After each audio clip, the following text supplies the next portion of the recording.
Hello and welcome to More Voces. In this video, we are going to talk about complex neumes, the ariscus, the salicus, the pesquasus, and the pressus major. It's the same thing. All right, let's get started. The ariscus was originally a diacritical sign. Remember, those diacritical signs were used in the art of oration. So this was used as a sign of contradiction. We have it still, in a sense, today. Instead of saying cannot in English, we normally say can't, right? That's what the ariscus signified there. Normally, the ariscus is found in combination. Again, meaning that you'll find the ariscus surrounded by other neumes on a single syllable. However, if it is alone, it usually represents a repercussion at the unison. And you can see that we have in this example from the responsory Ave Maria. In that first line, you see the ariscus. It is a repercussion. Even it is in combination, and this time it is at the unison, and it's heading towards that next note. That's always important. The ariscus doesn't have a lot of importance in of itself. It's always going towards that next note.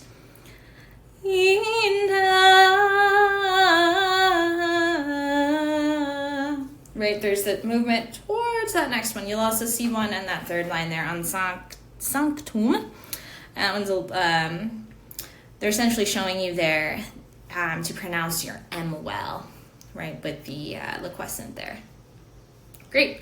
We see the ariscus normally in different contexts.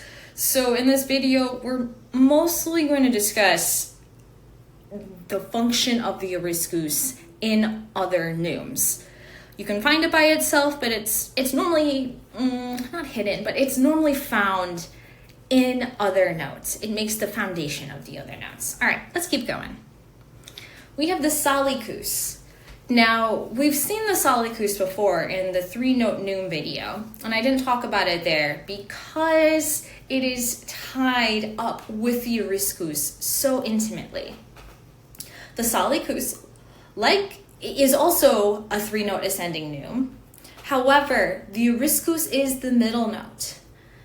Now, in the Vatican edition, and in those editions published by Salem, you'll see that there is a small vertical tick line underneath that third note, and you are taught to hold that second note, but that's not at all correct. Those first two notes are more passing tones, and that the ariscus actually leads towards that third note. That's always the most important note of that phrase.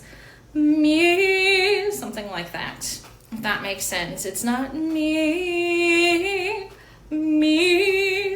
something like that. Realize I used the wrong syllable, but you get the idea. You'll sometimes see another form with the actual ariscus wave written in there. Normally it looks like, I don't even know how to describe it, like a little half circle, half moon sort of thing. And Dom Cardin talks about the different times when we see these neumes. So again, I would encourage you to check that out yourself if you're more interested in learning all of the details. Sometimes, this is always really important to note, that sometimes the salicus signifies two unisons before an ascending note. Da-dum, ba-bum. And there's going to be a slight repercussion there, right? We don't ever tie our notes over. All right, let's keep going. We have the pesquasus.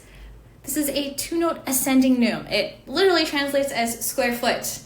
So it's really obvious to see in the manuscripts. You see there on the bottom left side, I have just the normal form. You have an ariscus plus a virga. So you can see there that that little wave thing is the ariscus, and then there's the virga. It always, again, moves towards that second note. The ariscus is always moving you towards whatever follows it. As one example here, I'll sing a little bit from the famous Ave Maria offertory.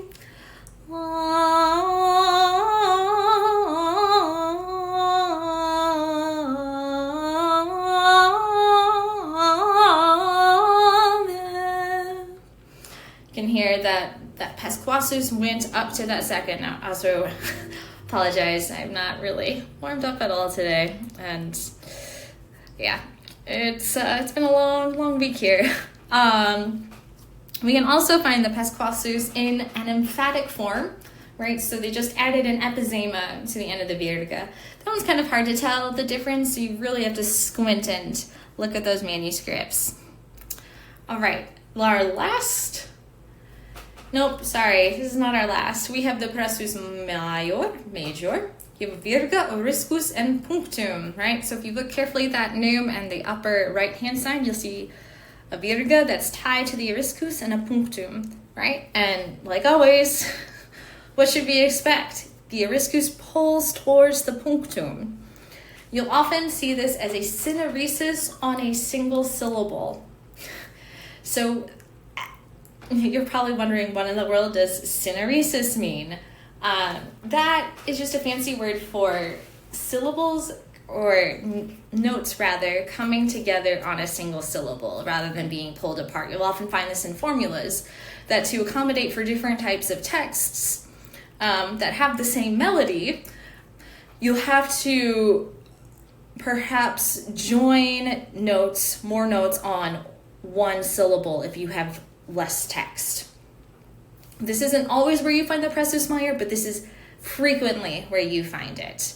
You can also look at my webpage that describes a little more in detail about syneresis versus diaeresis.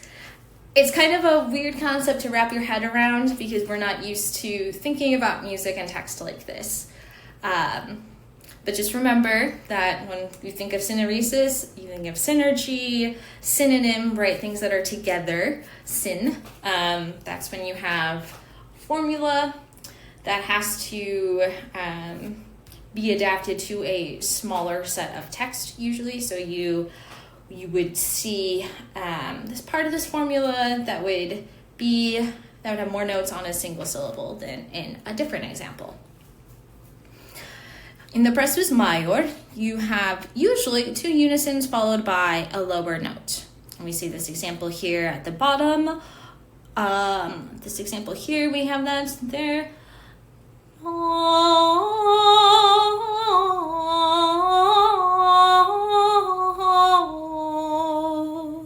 Right, and then that in this mode, mi is really important, right? You think you're in some sort of toritus, and then you get that mi at the end, and no, we're definitely in deuterus. That's the most important note in this example. Okay, there is one more. We have the qualisma. The qualisma is an interesting neume. We don't know how it was executed. Was it more akin to some sort of trill or turn, like we hear in other styles of chanting? Perhaps, and it very well might have been, just because it's a very unusual looking neume. Like you can almost see the waves are almost like like a trembling of the voice. So today, contemporary performance practice asks you to surge towards the following note. But I do wonder if it would be acceptable to do a type of very quick turn or trill on the note. I don't know. I'm sure somebody has written about it. I don't. You'll often see the qualisma found in combination, right, tied sometimes within, a lot of times you will see it tied to the following neumes. So there is this idea that the qualisma is part of something larger and it's going towards whatever follows it. It's not always found like that, but oftentimes it is. All right, this was just a basic overview of complex neumes. If you have any questions, as always, feel free to post them in the comment box or shoot me an email. I would love to connect with you. Thank you so much.